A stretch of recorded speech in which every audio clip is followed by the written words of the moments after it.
Good morning to our participants in the US. Good afternoon to our participants in Europe. A very warm welcome to the first online session of our KAS AICGS Transatlantic Trade Week. Where are transatlantic trade relations headed? China, the WTO, and climate change. This online series with events today, tomorrow, and on Wednesday is jointly hosted by the German Konrad Adenauer Stiftung, or Konrad Adenauer Foundation in English, and the American Institute for Contemporary German Studies at Johns Hopkins University. My name is Paul Linartz. I'm head of the Konrad Adenauer Stiftung office to the US in Washington, D.C. Today's topic is about engagement versus enforcement. How can the United States and Germany manage China's impact on the global economy? Tomorrow, we will deal with reforming the World Trade Organization. Can the United States and the European Union find common ground? And on Wednesday, we will focus on reconciling trade policy and climate goals. Not only were these topics high on the agenda at the recent G7 meeting and at the EU summit, but last week the German Federal Minister for Economic Affairs, Peter Altmaier, was in Washington for talks with US Special Envoy for Climate John Kerry, Energy Secretary Jennifer Granholm, as well as with US Trade Representative Catherine Tai to further coordinate on these important issues. Peter Altmaier has been the first German minister to meet the new US administration for talks in Washington, D.C. From his point of view, we are currently experiencing a transatlantic reboot. We must seize this momentum, he says. Never forget, the United States is still the most important destination for German exports. In Germany, the US also ranks third among the largest importing countries. German companies are the third largest foreign employer in the US based on numbers from 2018, and the United States is by far the largest non-European investor in Germany. Against this backdrop today, we would like to explore how the United States and Germany can strike a balance between economic interdependence and the use of trade enforcement tools with China to promote transatlantic prosperity while also safeguarding values and security interests. For this, I'm happy to welcome an incredible lineup of speakers and panelists. Peter Bayer, member of the German Bundestag and coordinator of transatlantic cooperation of the federal government, will deliver the opening remarks. A very warm welcome also to Wendy Cutler, Vice President and Managing Director of the Asia Society Policy Institute.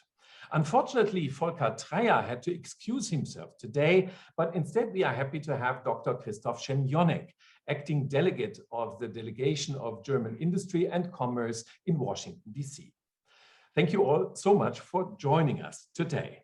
But before we get started, dear ladies and gentlemen, I would like to express my sincere gratitude to Jeff Rathke, President of the American Institute for Contemporary German Studies, for his excellent cooperation. Jeff will deliver the closing remarks. I would also like to sincerely thank Peter Rashish, Senior Fellow and Director of the Geoeconomics Program at AICGS. Today, tomorrow, and on Wednesday, Peter will lead us through the discussions. In January, Peter wrote a paper for us, I show it here, on the trade agenda for the 46th US president. Many of the points we will discuss over the next few days have already been addressed by Peter in that paper. Thank you, dear Peter. Also for that, the floor is yours. Thank you, Paul, and let me add our welcome from AICGS to all of you. As Paul mentioned, we are focusing on China today, and in the last year and a half or so, we've seen 3 trade and investment agreements involving China. The US had its phase 1 deal with China signed by the Trump administration, which so far the Biden administration has maintained. There was the Regional Comprehensive Economic Partnership among 15 Asian countries, including China. And then more recently, at the end of December, the EU and China signed a comprehensive agreement on investment, which I think it's fair to say now faces a somewhat more rocky road toward ratification in the European Parliament than was assumed at the time it was signed.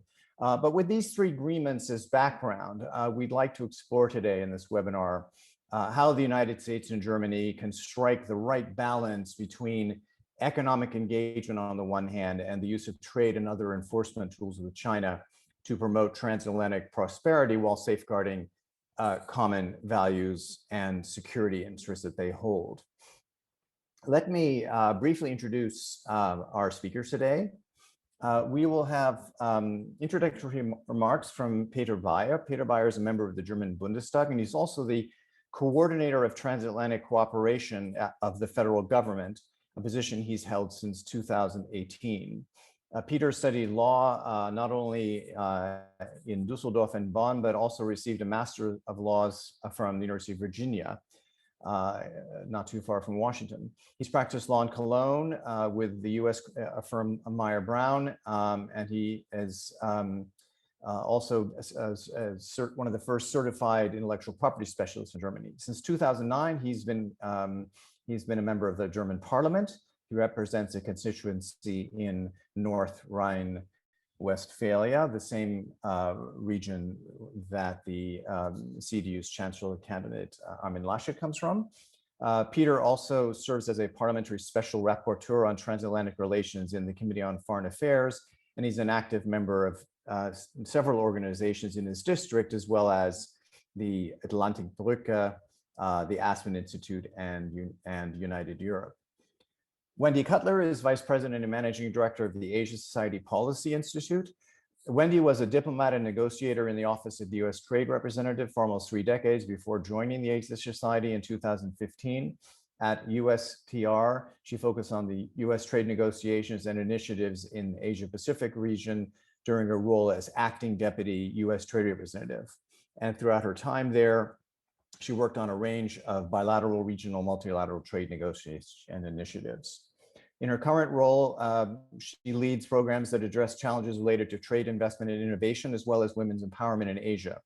Wendy obtained her master's degree from Georgetown University and her bachelor's degree from George Washington. And Christoph Szymionek is the interim president and CEO of the representative of German Industry and Trade, which represents both the BDI, the Federation of German Industries, and the DIHK, the Association of German Chambers of Commerce and Industry. Before that, he was senior director for regional economic policy at RGIT and has been responsible for RGIT's flagship project, German Business Matters, which visualizes the economic contribution of German-owned affiliates in the US. He's also worked as the RGIT World Bank liaison. And Christoph has a PhD in geography and also teaches here as an adjunct professor at George Washington University. Before I hand the floor over to Peter, just a few quick housekeeping remarks. After Peter's remarks, I will ask the panelists individually for any comments they have on what he had to say, and then we'll have a round of discussion among all 3 of them. After that, I'm going to open it up to your questions. And if you'd like to ask a question, please use the Q&A tab, and I will be sure to see it and hope to be able to pose it.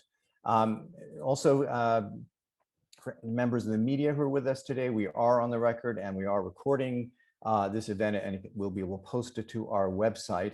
And just to reinforce what Paul said, this is the first of 3 events that AICGS and COS are hosting this week. So please do register on our site for tomorrow's that'll focus on the WTO, and Wednesdays that will look at trade and climate. So with that, let me hand the floor to Peter Bayer. Thanks, Peter. Sorry for the confusion. Both Peters, 2 Peters here online, but it's a pleasure. Thanks for inviting me. It's super important that you're doing this together. Thank you to Konrad Adenauer Foundation. Thanks to Paul Linnertz and his team, and thank you to AICGS, to Jeff Rafke and his wonderful team. Thanks to the panelists. And without further ado, I would just start off with saying it's really important that we get a reboost on transatlantic relations. Just as we speak, the first traveling back and forth across the Atlantic can happen again. I personally will visit the United States of America as of next Saturday. I have been absent, forced to be absent due to the pandemic and the rules and regulations to combat COVID-19. for 1.5 years, which is really, I was suffering, I have to say. Otherwise, each month in the United States of America. So again, thanks for doing this. Our topic today is trade and China. And I will start off with some remarks. Thanks for letting me do this.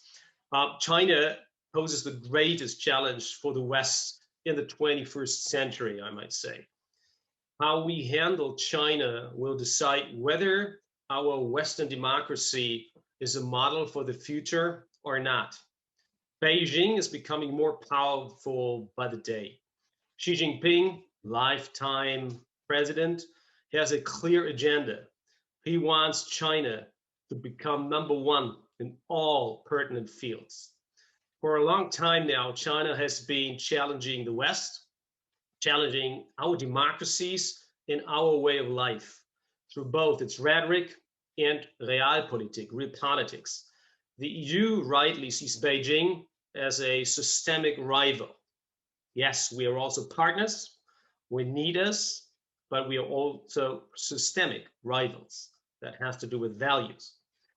China poses a complex challenge. The fields of digitalization, business, and security somehow overlap, and many more, I should add. The West needs to position itself. I think that is a key challenge and task and responsibility that we face over here. I have some concerns that we still do not really know in Europe where we are, where we stand. There feel sometimes sandwiched in between our allies in the West and our interests, especially business interests in China. So we need a joint, that is transatlantic, US, EU, China strategy on China. And trade must be a central element of that strategy. The status quo is a damning indictment of the West. China has successfully, as Peter Rashish quite rightly mentioned in his remarks, has successfully negotiated a free trade agreement with democracies, systemic rivals such as Australia and South Korea. Again, with systemic rivals, in other words. Even if the RCEP or RCEP trade deal does not contain high standards, it's not very deep, this agreement is a great success for China. And to this day, there is no free trade agreement, as everybody knows, between the European Union and the United States. In fact, negotiations aren't even taking place on one. The failure of Transatlantic Trade and Investment Partnership, TTIP, was a mistake. It would have saved us a lot of trouble, I think, in the Trump term. Currently, the EU and the United States are still in negotiations on whether the US tariffs on steel and aluminum are to be removed. Something that should be clear, should not even be in place in the trade policy of closest allies. And today I have had a video conference with the Department of State, and we had a very intense but open debate on Nord Stream 2 issue. When the Chancellor will come to Washington, D.C. mid of July, everybody wants to wants to present some kind of solution to Nord Stream 2.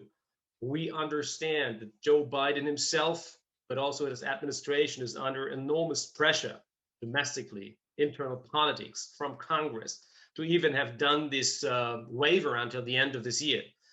So I'm not overly optimistic, I have to admit, that pragmatic solution can be negotiated. But I am optimistic, but not overly optimistic. I know that a lot of time and personnel capacities are currently being invested in that, but there's also the realistic risk that even the waiver that is currently in place on the sanctions can be, done away, and that the sanction will be triggered again even before the waiver expires by the end of this year. So that is super important. I firmly believe that an efficient free trade agreement containing high standards between the EU and the United States will safeguard prosperity and jobs on both sides of the Atlantic. So it would fit with President Biden's concept of foreign policy and policy in general for the middle class, which I still do not 100% understand, but I'm trying to get there. We should not negotiate a major agreement like this one as a single package, like we did in the TTIP time. It is more advisable to agree on the chapters one by one and then to enact them immediately. That will also help increase acceptance among the general public. What is more, in a world geared more and more to the digital transformation, it is vital that the West sets the standards. Then other countries will adopt them too. We want to lay down the rules for the 21st century. The trade agreement, and we should never turn a blind eye on Canada, which also belongs to transatlantic relations. The trade agreement with Canada, CETA, is the gold standards. CETA has in part entered into force, and the positive effects are already visible. Even during the pandemic, trade between the EU and Canada has increased. I certainly hope that CETA will be completely ratified in Europe, and I know that the Canadians wait for Germany and the German Bundestag to ratify that one. It's not easy, I can tell you. Well, the next big thing is the WTO, the World Trade Organization, is another key issue. Currently, the WTO system is being misused by the state capitalism of the Communist Party in China. In future, there must be severe consequences for this. We need to reform the WTO soon so as to force Beijing into full reciprocity and into granting fair market access.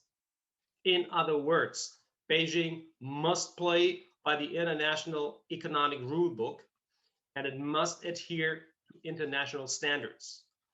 One central element of a transatlantic China strategy could be the establishment of the Transatlantic Trade and Technology Council, TTC, between the European Union and the United States of America.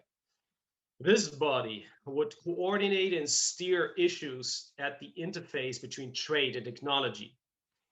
TTC aims to bundle over 60 councils, working groups, fora, platforms between the EU and the United States of America that are currently out there, 60. And the interests and the fragments that are spread out everywhere should and could be bundled with the TTC.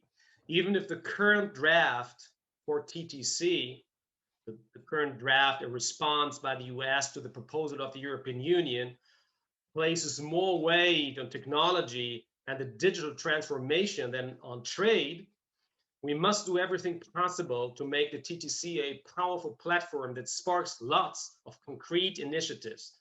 We must do everything possible to ensure that the TTC does not suffer the same fate as the, if you remember, Transatlantic Economic Council, TEC or TEC. That idea was launched on the German EU Council presidency in 2007 with much enthusiasm and energy, but rapidly ran out of steam, followed then by TTIP, which also did become a reality. Now I close with following remarks.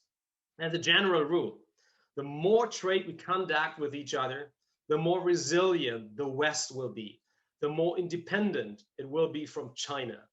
And that is a precondition to forge the new West, Europe and North America, and their democratic allies worldwide. We need to be so strong that we do not need to fear China.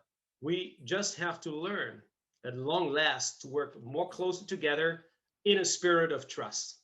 Thank you very much. Thank you, Peter. Let me now turn to Christoph for some thoughts and comments he may have on Peter's remarks. I wonder what you thought, for example, about Peter's idea that while we shouldn't turn the clock back to the Obama administration, that something like the Transatlantic Trade and Investment Partnership would be, if negotiated in a different way, would be an effective way to for the US and Germany and the EU to respond to China. It was interesting what Peter, you said, if we had had TTIP, that would have, for example, insulated the United States, insulated the transatlantic relationship from some of the ups and downs of the Trump administration. I mean, that's an interesting observation. Christoph, do you think that there's some other ways of going about things that deserve priority? Yeah, first of all, thank you, Peter, for having me here on a short notice, and thank you everyone to the audience joining us here today. It's a pleasure to be here, and as Peter mentioned, Volker Treyer can't be here today. He sends his sincere apologies and hopes to join next time again. And Mr. Bayer, thank you also very much for these remarks you made, and I think I basically agree, I mean, with everything you said so far. And let me make 3 points, and hopefully that also answers some of the question Peter number 2 had here.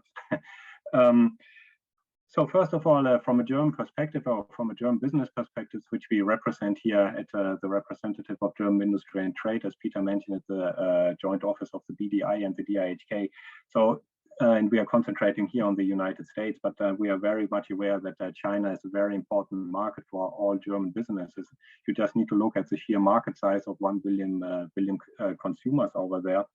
And but having said this, German companies are very much aware that that China is not the only market where they operate, and indeed, German companies not only have all their eggs in the Chinese market; they are very diverse, as you all know, and so they are very aware of the different threats that China poses. But they also have the flexibility, first of all, be aware of it, and then also shift to other areas. And the concerns German businesses have about China, they are very much similar to the concerns US businesses have, US businesses who are also invested in China. And that brings me to the second point, what we call here German business in the United States. So China, one step back, China is the biggest trading partner for Germany, but the United States is still the biggest export market for German companies. So all the exports, 9 to 10% of everything that is being produced in Germany goes directly to the United States. And it's not only the trade that makes the US a very important market for German companies. It's also what Paul at the very beginning mentioned. It's also the investment opportunities they see here. And we have more than 5,400 German companies heavily invested here.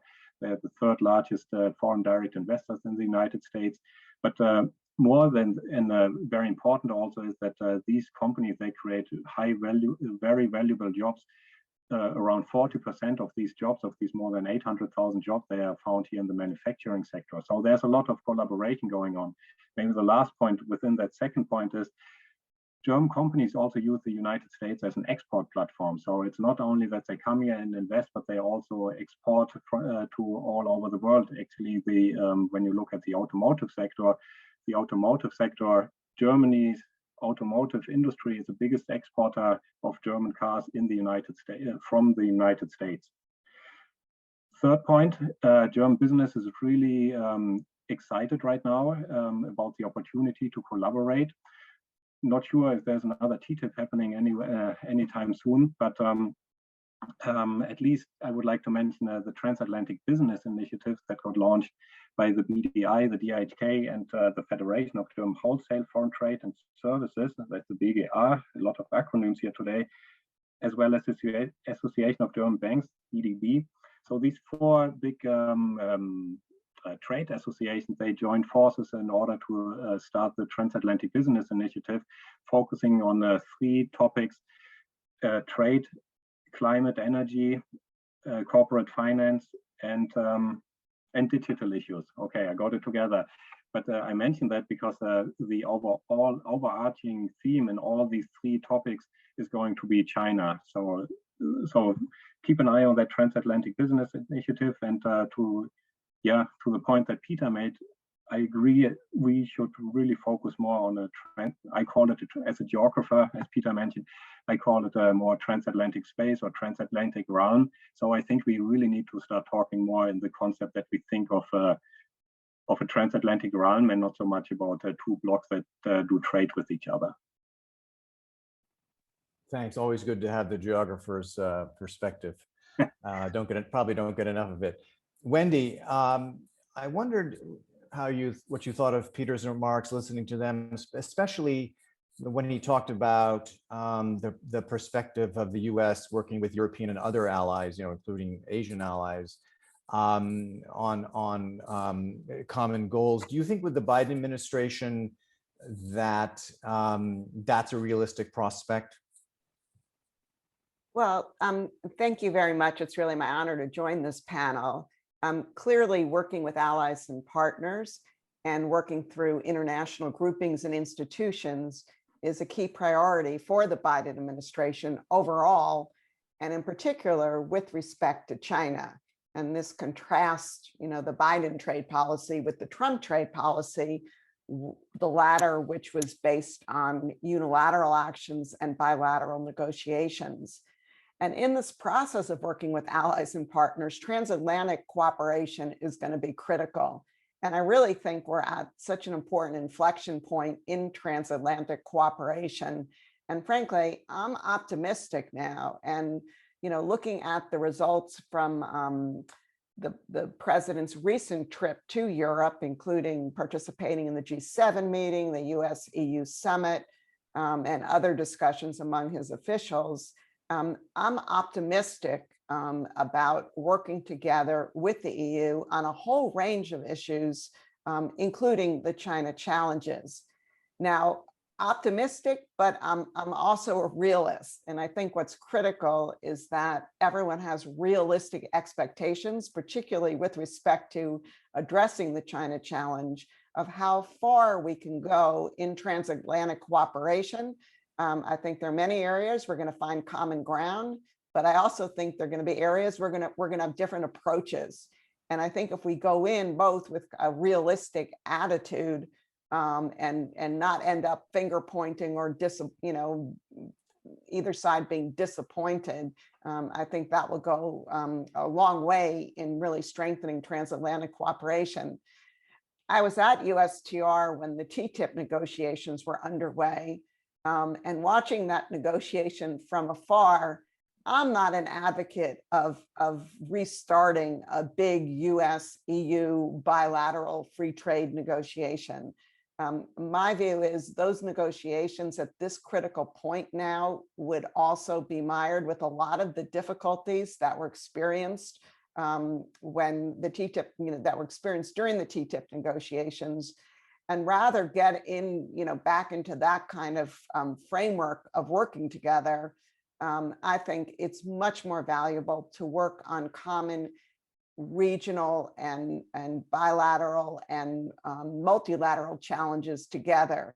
And I think Peter had mentioned, maybe looking at these one by one, that's either they can be building blocks or they can just be, we're working on the critical issues together.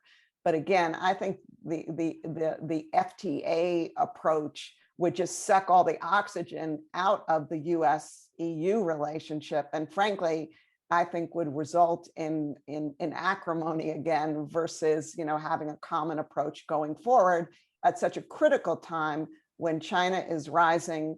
China, has its long-term objectives are clearly spelled out. And we're both facing an assertive China. I would just close and just pick up on another point that Peter made, and this is, I think, the perspective from the United States, that the China policy in the EU is really, it's being debated. It's a work in progress. There are different, different member states have different views, and different groupings in each country, in each member state, have different views, including Germany. And then just a quick, and I know we'll probably get into this, when I look at the comprehensive agreement on investment, I've written extensively on this, but I really believe that was kind of, it's not the right agreement for the point of time we're in now. It makes incremental progress. It includes some important market access obligations, important level playing field obligations, but it's incremental. And so is the phase one deal with China. So, I put them both in that same bucket.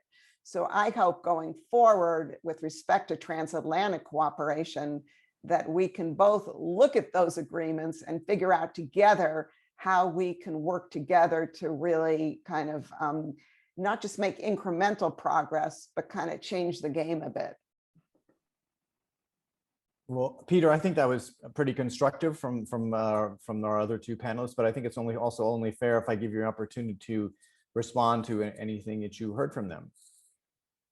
Yeah, thank you very much. I will do this not too lengthy. I took some notes and I have myself a lot of questions, but I agree with you, Wendy, that dreaming of revitalization, revisiting TTIP or something of a similar grand structure is something, a dream that we should give up.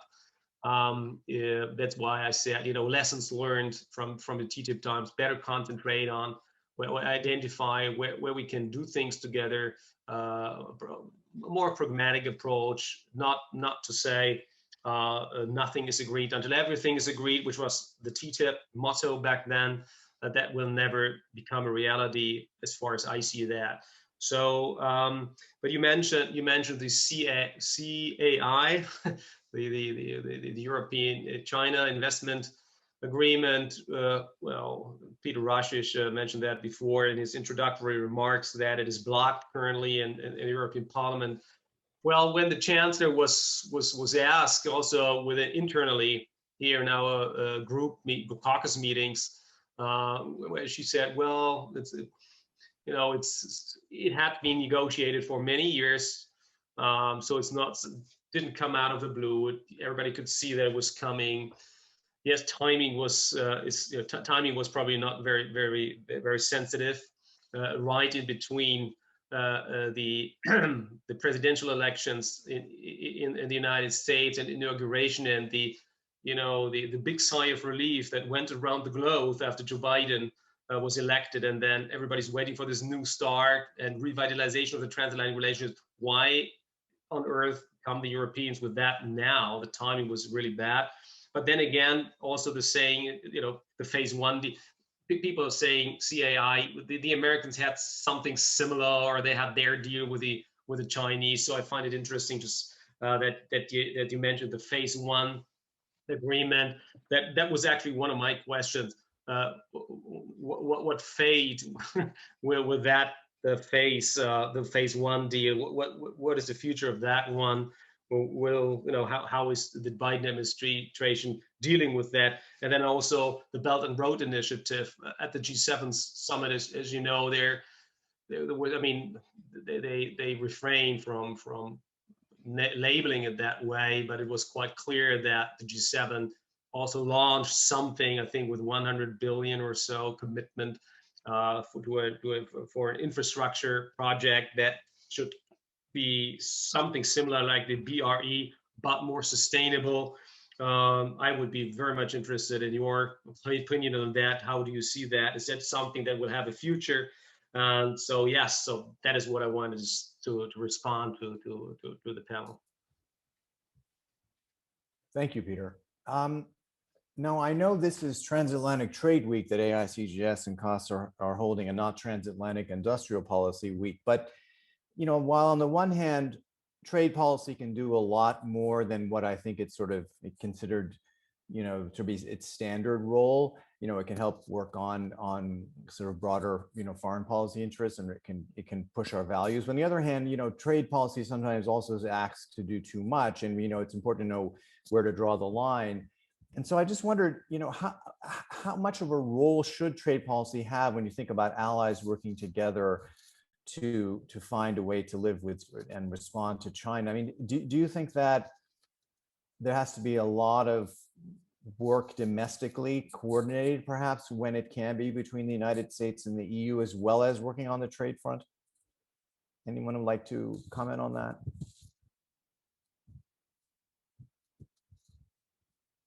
Maybe. Again, I see it a little bit from the German business perspective, or from the German companies that are currently here based in the United States. I mentioned these 5,400 German companies, and for us, it's kind of interesting to observe the new Biden administration that ties a lot of other topics into their trade agenda. For example, worker-centric, worker-oriented. It has to be tied to climate change. And I think I strongly believe that German companies, they really can tell they have a nice story to tell here right now. So they contribute to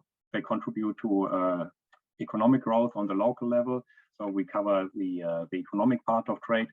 They produce a lot of them produce energy efficient products. Their manufacturing is energy efficient, so they contribute to fighting climate change. And last but not least, I mentioned that they employ a lot of workers here in the United States. A lot of them in the manufacturing. They contribute with vocational training to a good education. So we have also a somewhat like a worker-centric or equity piece in the here. So looking at this sustainability agenda of Biden, where you combine economy, environment, and equity, I think a lot of German companies, they are really at the center of at the intersection of these 3 E's of sustainability. So that's why for us it's interesting to observe that narrative of the Biden administration. Maybe I can add to that.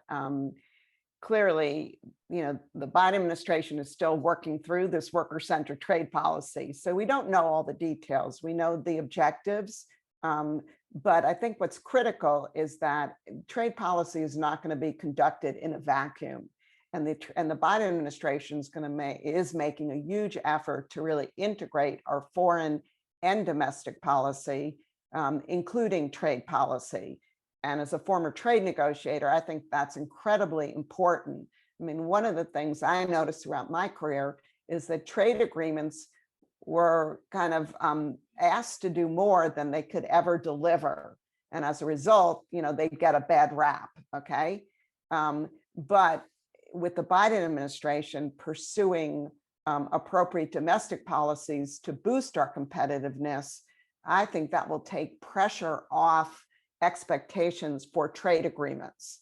And so I see this as kind of very positive, and I'm hoping that they're successful in really marrying the domestic and the international policies. But I would just underscore, I think part of transatlantic cooperation, and frankly, part of US cooperation with Asia as well, it needs a trade element. And that's one area where I think the administration is kind of maybe behind the curve on as they try and work through domestic politics and what is achievable. And so, but I think a trade element is critical. Europe is pursuing trade and investment with China. We need to have those conversations among us and really use our collective forces to encourage a level playing field, to secure market access, and, if need be, to coordinate on what I would call defensive tools. If China is not participating in rulemaking with the world on subsidies or state-owned enterprises, then what are our alternatives? We can work on those rules without China, but I don't think anyone wants to, undertake obligations to reduce our subsidies without China, agreeing to do the same. So I think that leads you right away to really needing to look at your toolbox. I know Europe is now putting in place an extensive box of tools to respond, but I think as Europe has learned quickly through the months after the comprehensive agreement investment was concluded, is that this is complicated with China. You can negotiate market opening, but China can be quick to take that away and basically say, even though we had 35 rounds of the CAI negotiations, even though we negotiated for 8 years, you crossed us on one of our key, key red lines in our view. And as a result, we're going to respond, even if that means, the Kai being put on hold or on ice. If I may, Peter, and when the interest of, I think what the West, especially we here in Europe, need to understand, we do not have to be afraid of China. We do not. We are super powerful. The only problem is that we are not currently, because we don't, we especially in Europe, we don't know exactly, and I mentioned that earlier, where is our joint interest? What is the European interest? I know, and Christoph representing German industry and trade in the United States of America and the BDI and sometimes I say I know that the German automobile manufacturers and the automotive industry as a whole more or less just survives because of the business they're doing in China. I think there's some truth to it. So I'm not turning a blind eye on that reality, on that fact. But then again, I mean, if there's more than just talking about the Western values, which are not only geographically Western values, they are democracies in the vicinity of Asia, of China. That's why I kind of like the concept of these like-minded countries who are in the vicinity of China, that these countries belong to the new West that I keep talking about, that makes us even stronger. But that is an aspect that I want to say nobody has to be afraid of them, and just we just need to be aware of our own strength that is there if we just understand that. So, first remark. Second remark would be to Wendy. I think you're absolutely right when you say trade does not happen in a vacuum, and I think the idea behind, or the concept behind the Joe Biden administration's approach to involve as many parts of the administration, of the government as possible, is a right thing. But now comes a but. My experience so far is that this super intensive interagency approach that the Biden administration is doing slows things down. I don't know if I'm right or wrong, but that is my subjective impression that I have, that everybody, I have a lot of tons of video conferences with the DOS, with the DOC, USCR, NSC, and so on. And everybody keeps telling me, yeah, we have not yet defined or formulated completely our policy in that area. We tend to there, but we cannot say. Part of the truth is that is slowing down, or it takes so long, is that all parts of the administration contributes to each and every aspects of what we're talking about. So it's a good idea, but we need to speed things up. Not only you guys in Washington, D.C., this is also addressed to ourselves. Wendy mentioned that the Biden administration's domestic policies could help take the heat off trade policy, but the trade policy absolutely has a role. So I'm looking at one of the questions we have, and that points to the issue of, okay, trade policy needs to play a role, but sort of where and how, right? And in particular, should the US and the EU focus their efforts in the WTO, or should they focus their efforts at least first somewhere else?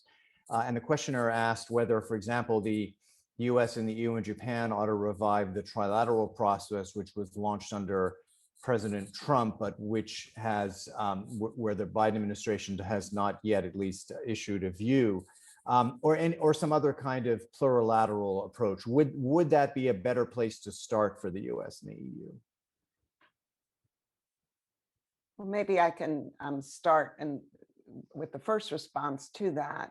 I'm a big fan of the work that was done between the European Union, Japan, and the United States during the Trump administration on issues like subsidies, like the behavior of state-owned enterprises, forced technology transfer. That work, as my understanding, has basically been dormant now for a year and a half. And I think it's worth going back to the table with the three parties, try and finalize this work. It doesn't need to be perfect, but I want to just kind of echo something that Peter was saying. We need to move, we need to move. Like, time is not on our side here. And if everyone waits for the perfect, then we're going to end up, not pushing forward anything. And in particular, I think that if the three parties can agree on some, rules among them and then bring in others, my preference would be to give the WTO a shot here to see if China would participate in those negotiations. Because if China, would say, we're not interested, then in my view, we've gotten the answer. Does rulemaking with China work? I mean, basically the answer is no. I don't see China saying no in the WTO, but saying, oh, but we'll meet with, the US, EU, Japan, and 5 other countries to hammer out these rules. I think if China's going to rule make, it's going to be in the WTO, where it feels that it has a better shot of, achieving a more balanced agreement.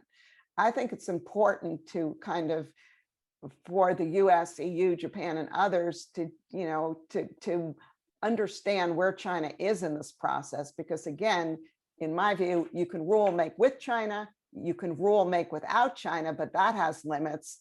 And you also need to kind of coordinate on defensive measures, whether they be, investment measures, export controls, competition measures, government procurement. It's kind of those tools then that need to become, more important than putting all our eggs in the basket of rulemaking and wasting a lot of time. Wendy, can I follow up with you on that? Just the last part of what you just said. Do you think that bilateral or plurilateral coordination on the defensive measures can be WTO consistent, or is there a risk that it violates some of those rules? I guess there's always a risk. I'm not sure exactly what you're getting at. I mean, you notice I didn't say tariffs. So, I mean, I think there are toolboxes out there, but, I just, the mood in the United States, and, this was Trump, but I also think, that folks feel like that maybe it's time that it's time for not letting all these WTO rules kind of dictate what we can do and what we can't do, given the role of China in the international trading system, and given the fact that the current rules haven't been updated basically in 25 years. Like when China first joined the WTO, there were 2 expectations that weren't met. Number one was that they were going to continue to reform and open. And we all know that, we had some optimism in the beginning, but that didn't happen. But the other kind of key expectation was that the rules weren't going to freeze in 2001 for China, for anyone. We were going to have successive market opening rounds, which would, lower the tariffs further for China and other folks, but also improve the rules. And that hasn't happened either. So the WTO is kind of stuck. Hopefully under the leadership of the new Director General, we're going to see at least a fisheries agreement by the end of the year. But, we need to be realistic with respect to our expectations in the WTO. But again, I think, and believe me, I don't say this lightly because I'm someone who really believes in the rules-based system. But some of those rules are outdated, particularly given the realities of the current international trading system and the players. Right. Peter, if I might jump in. Yes, please, Peter. On that question and the defense toolbox and so on. If you remember, I was also advocating for consequences if there's a misuse of the rules of the WTO, of the membership of the WTO, like China continuously does.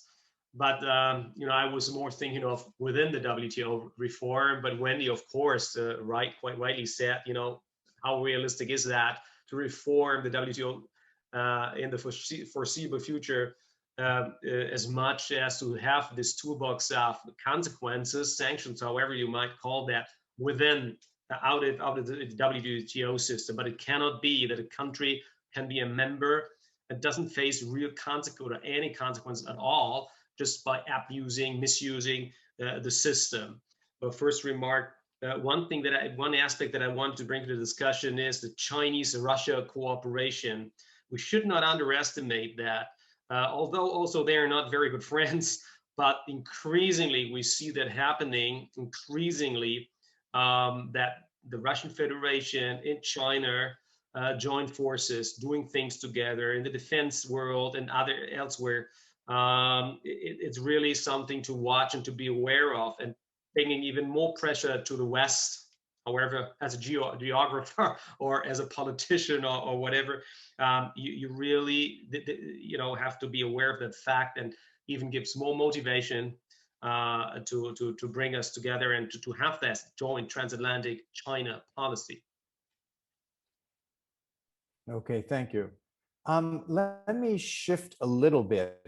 The new Trade and Technology Council that was established at the US EU Summit in Brussels, and to be fair, an idea that the EU came up with in a December paper. I think there's Peter Beyer, I think you said there's a lot more technology than trade in there, and that may be a fair point when you look at the 10 working groups. But maybe can we look at how the sort of technology and trade sides interact a bit? We have a question which asks, how can the US and the EU build stronger technology competitors to China, telecom, semiconductors, electric vehicles? And then if we do that, the question is, will those sort of nascent industrial policy efforts get in the way of fixing some of the things that Wendy talked about and others, get in the way of fixing, for example, the subsidies issues in the WTO? Because of course, those efforts we're talking about coordinating in the Trade and Tech Council may require a lot of subsidies.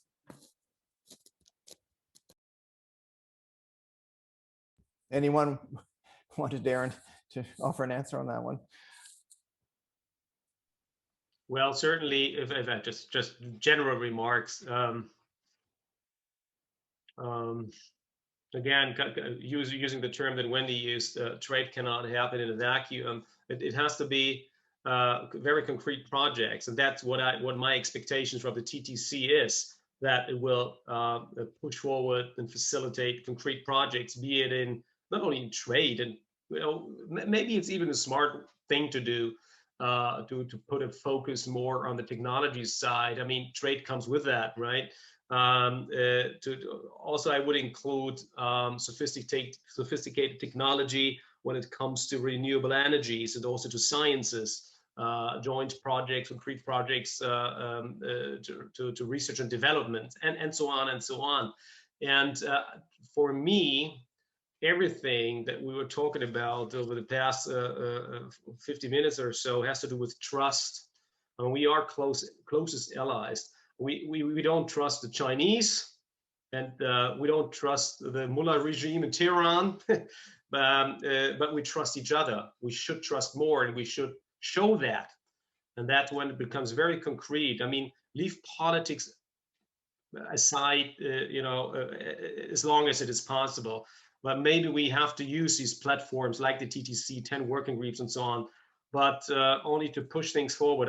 I see from the industries and the universities and all these think tanks that there's a lot of motivation, that they are convinced that they can do things together, but they need the support, public support, strong political signals that we trust each other and bring things forward. I think that needs to be understood and supported from the political side. I mean, I couldn't agree more on the trust element. And I think we haven't mentioned, but like the resolution of the Boeing Airbus dispute, I think is critical, because that kind of cleans the slate a bit. And then hopefully we can find an off-ramp from the steel and aluminum tariffs by the end of the year. Because once you get rid of that underbrush, and you can really focus on the future, the next steps, the role of technologies in trade. I mean, it's also interrelated. I worry though, having 10 working groups of the TTC, and I think, Peter, you mentioned the number 60. I wasn't sure what that meant, but I don't know if those are sub-working groups or other groups. But I think what's going to be critical for the TTC to be successful is to have some early wins, and not try and take on like all these big issues right away, because I think you need to build that trust and the confidence and build momentum. And if all these different working groups get bogged down with all of these issues and they become kind of all bureaucratic and nothing pops to the top, I think people will lose interest and people will kind of then look back at some of these other transatlantic fora that never went anywhere. So I would urge the folks participating on both sides of the Atlantic to kind of identify some low-hanging fruit that can lead to early outcomes again, help build momentum, help build trust, and then kind of pave the way to attack some of the more difficult issues, the thornier issues. Okay, so before I hand it over, sorry, go ahead, Christoph. I just want to mention that's why we only have 4 working groups at the Transatlantic Business Initiative. So German business is very effective and efficient. But so with the Tech Council, I just wanted to mention it's just very promising to see, maybe as a wrap up here, that after 6 months of this political talk on a very macro level, that everyone wants to have more transatlantic collaboration, we are seeing now concrete action. And I think it's very important that we keep also the level playing field in mind, that Europe and the United States work closely together, that there's no distortion of competition. And so I just want to mention that, because when it comes to bringing supply chains home, companies get worried. There's a lot of Buy American talk, and so the more we can counter that with the council, like the Tech Council, and where we work together on a trust-based system where we trust each other, the better it is. And just that. Thank you, Christoph. Let me thank all 3 of our panelists, Peter Beyer for your opening remarks, Wendy Cutler and Christoph Szymoniak, and also for all of you and for your questions that you asked. And now to close us out today, I'm going to hand over the virtual floor to AICGS President Jeff Rathke. Jeff. Well, thank you so much, Peter, for a great conversation. This was an excellent start to the Transatlantic Trade Week. I think we've heard today a shared recognition that China is the defining challenge for the advanced democracies, and that it requires a new degree of policy innovation and political inventiveness, not only for how we work in institutions like the WTO, collaboration between the US and EU and with Japan, but also how we find new ways to use institutions like the Trade and Technology Council to address differences across the Atlantic, and thereby to enable a more effective international engagement. I think also finding ways, as Wendy Cutler just said, to define the role of defensive measures when rulemaking is not successful is also really crucial. We don't have a lot of time. I think that has been made clear today. And so tomorrow and Wednesday, we hope that you will all join us again for the 2nd and 3rd days. Tomorrow is a session on reforming the WTO with introductory remarks by Sabine Weyand, Director General for Trade at the European Commission. So a perfect follow-on to today's discussion. Let me offer my thanks to our speakers, to Peter Beyer, to Christoph Szymoniak, to Wendy Cutler, to Peter Rashish for the great moderation, and especially to our partners at the Konrad Adenauer Foundation, Paul Linartz and Janine Laro, for working together on this series. And we look forward to seeing you tomorrow.